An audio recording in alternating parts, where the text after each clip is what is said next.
The subject of tonight's talk comes from various corners of my mind because I've come across it all over Europe where people haven't got the right focus. And I think it is important to have the right focus before we take any action and come to a new vision. So therefore tonight I have sort of structured the talk in 3 points. We need to correct a vision which I think is upside down.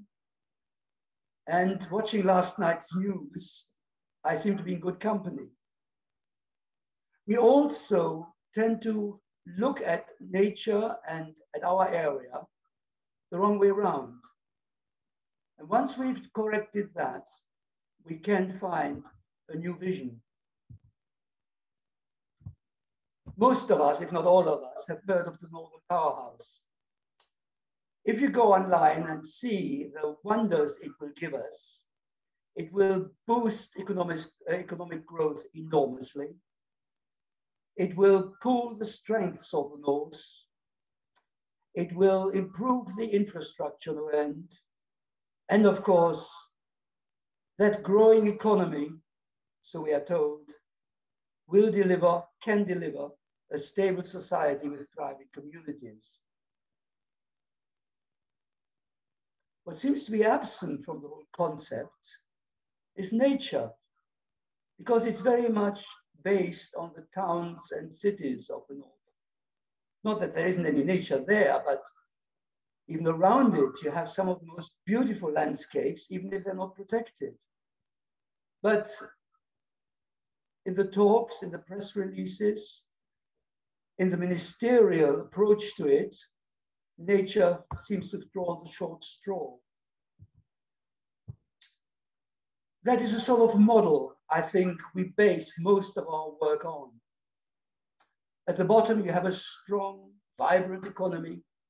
And of course, if your economy is going well, it creates, so we are told, healthy societies, good communities, and then we are able to look after nature. Now, to my mind, that's totally upside down. For me, a sustainable model has to start with healthy nature, because only when our nature, when our planet is healthy, will our societies be able to flourish and to function properly. And if societies and communities function properly, the economy will willy-nilly become vibrant because people are well placed to take initiatives. If we neglect this kind of model, we do it at our peril. In the short run, it may work, but in the long run, nature has a way of biting us in the bum. Now, we're all aware of the magnificent distinctive landscapes in the north of England. Yorkshire Dales included, where we are at the moment. And we are often told that, particularly to people from the big town and cities, the urban centers, that all these wonderful areas lie on the periphery of those big metropolis and cities and so on. But if you look at the map, for me, that's looking through the looking at it the wrong way around. If you have a look at the map, you find that virtually all our high-value landscapes really are the beating heart of our area, and it's the towns and the cities which are at the periphery. So again, it's the wrong way of looking at it. If you look at the wider context, particularly in the north here, you have this wonderful string of designated areas. This whole green ribbon from the Lake District across the north to the North York Moors. And of course, as you can see from the map, there are some real gaps in it. And you could believe that they're probably not worth looking at. Well, far from it. If you go to places like the South Pennines, they're crying out to be looked at in a different way, not on the periphery of Burnley, Blackburn, or whatever, but really being the green heart, which will spread its green wings into those urban areas. And this has consequences. If you look at it the wrong way around, our local authority partners will find our high-value landscapes as being peripheral, as being geographically disconnected, and therefore really often neglected, certainly not funded properly by local authorities, and not really top of their priorities. And if you are marginal to the awareness of local government in the towns, the district and the metropolitan councils, the county councils, the funding will come your way, and they will look at you just to sort of as a relief from the stresses of urban life, not something which invigorates and enlivens urban life. So it's up to us, people like you and me, to turn the telescope right way around and actually see how we should treat those landscapes in the north, which are unique. If we do that, then you can suddenly see that these brilliant landscapes are really the ecological heart of a whole natural and human ecosystem.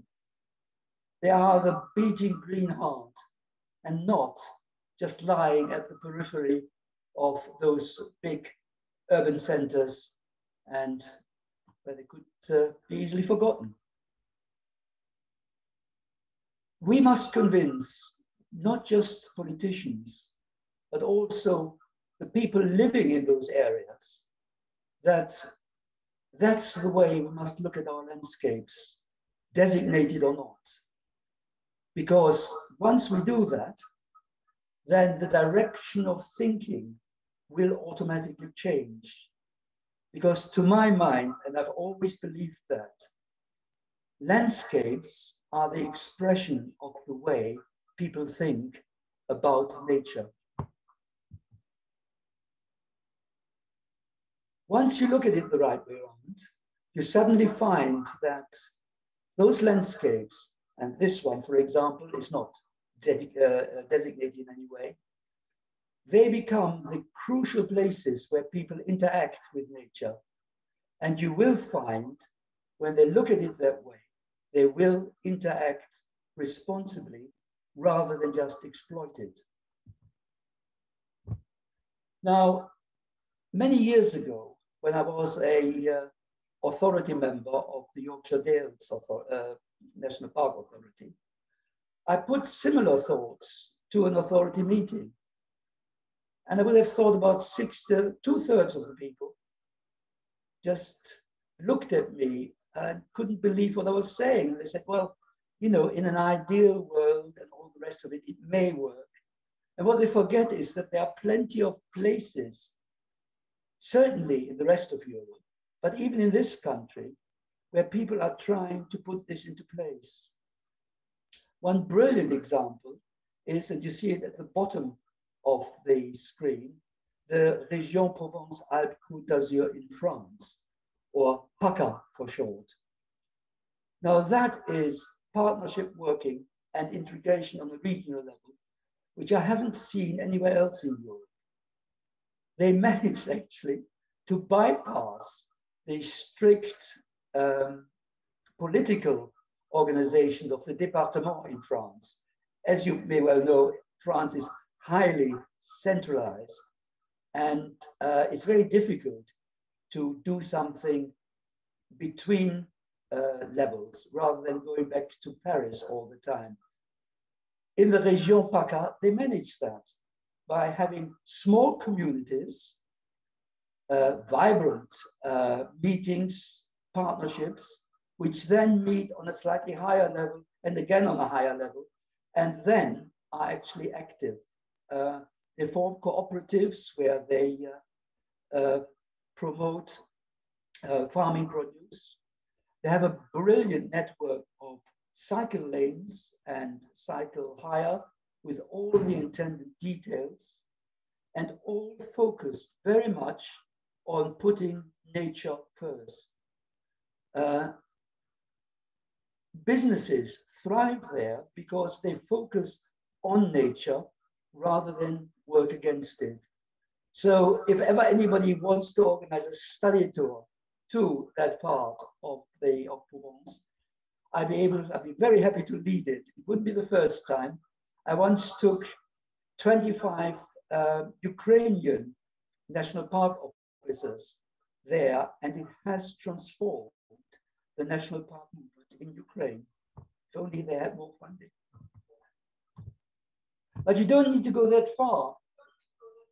The Forest of Boland had a similar, they had a, what's called the Boland Experience Limited, a wonderful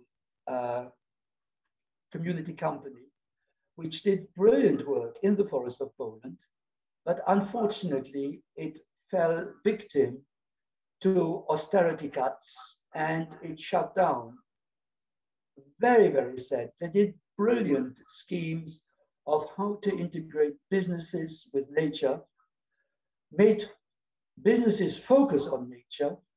For example, there was a chain of pubs which levied £1 extra on the bill, and that funded mainly these trampers you see on the screen at the bottom right, these cross-country mobility vehicles, which were a great success. I don't know whether they're still going, but I'm sure there is still expertise left in the Forest of Boland.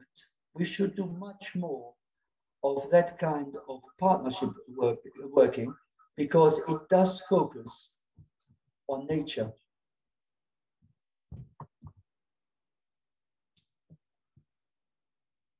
None of those photos there are from designated areas, and yet they are vital when we want to refocus, because they are some of the best practices we can identify. Local food in season, local meat, local vegetables, very much local pubs with local beers. All this is very important because it inspires people who live there, and they will then carry forward the message I was talking about. The other step is that when coming together, looking at the landscapes and wanting to be more sustainable, somebody has to start to work on a sustainable development plan. Now that sounds very dry, but if people get together and say, what can we do to enhance our environment, our working environment, our economic environment, but improving nature, certainly not harming nature at the same time. Because in most parts of this area, the landscape is the main asset, and you harm it at your peril. The landscape must be the key driver for promoting social and economic well-being. Because if we do that, if we try and use nature to promote the socio-economic well-being, we can also build in environmental protection and with it, environmental enhancement. So a plan, an overarching plan, is very important for that. And when we come together with businesses, with local people, in or outside designated areas, there are people who have the expertise to find better business models, which can be based on full sustainability. I was listening to the news last night, and one of the speakers said that if we don't look after nature in a much better way, then it will just, well, we know what the consequences will be. And then business inevitably suffers. Now, all these 3 points are not meant to be restrictive. They're not meant to be confining us, but they are the starting points of a journey. Because some people have said, look, we can't close down this, that, or the other business. They've been there for 20, 30 years and all the rest of it. Well, that point is always well made. But if you embark on a journey towards more sustainability, you will inevitably take people with you, and you will find better ways of living. And most people will enjoy that. So we talked about 5, 10 years, and the Sustainable Development Plan must take care of that. And finally, we must find a way of working on a more regional level. One of the things I found so difficult when I was a member of the National Park Authority here in the Dales, we sort of hardly ever crossed the A65 to the Forest of Bowland, and yet, you know, these things were happening on our doorstep. Very few visits are made by people, by officers, officials, to the other areas like the Lake District or the North York Moors, let alone the North Pennines or the South Pennines. So working more towards a regional partnership is absolute key, as they've done in the Northern Powerhouse, except, as I said at the outset, nature doesn't get a look in. So I have a vision. I look at this map of the North, I see all this green, and I also see the bits in white in between, some of which are brilliant landscapes, of course. And my vision means a Great North green ribbon, which would encompass a partnership of all the designated and high-value landscape in this region. And of course, the bits in between. But the key thing is that we work together according to sustainability principles. Now, with the climate crisis, this is now a talking point, whereas even 5 years ago, nobody really talked about sustainability in the same way. Now, I use the word sustainability in a strict definition, and there are plenty of them about, but that would be the talk at another time, because it is rather complicated. However, sustainability for me has a clear and definite meaning. So if you wanted to start working, we look at the region as a whole and hope that we can all find some sustainability principles. I come to that in a moment. We must be practical in whatever we are doing, because there are livelihoods which people work with, which are at the moment not sustainable in the way I mean environmentally sustainable. They will run their course in the long run, just as motorized vehicles with petrol and diesel will run their course. So we're thinking long-term, practical, but we must not let go of our vision. One way for it is to have a series of forums, of sustainability partnerships, of, taking our example from Provence, the communities of communities, where you form non-political, if our politicians don't join us, We form our own communities driven by our fervor for nature and make those prevalent in all the parts which are within the circle.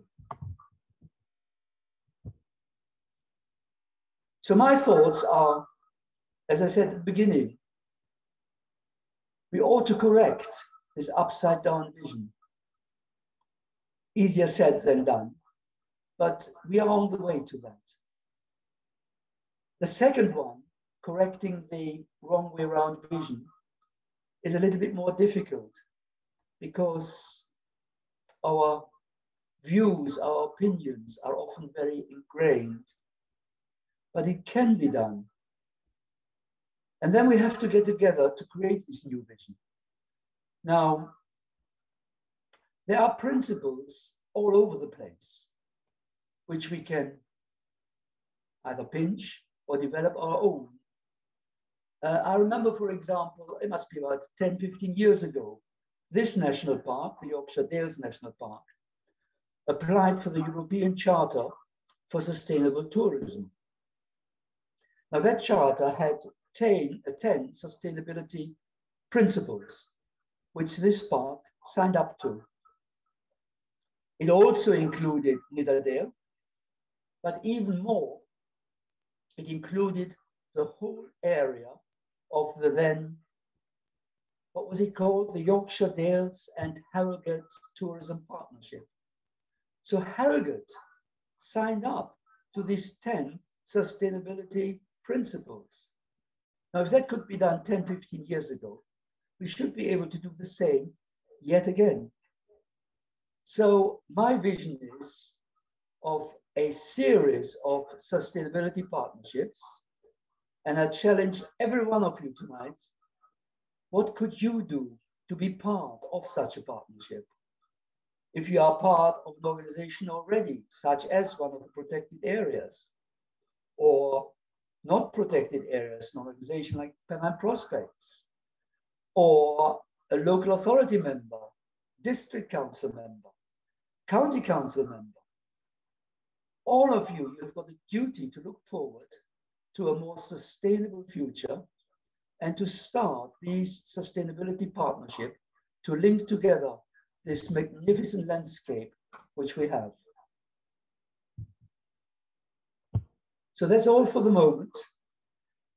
There are plenty of examples on the kind of principles one has in mind, but perhaps you already have thought about some. So I would be very keen to hear what kind of principles you can be thinking of. Thanks very much.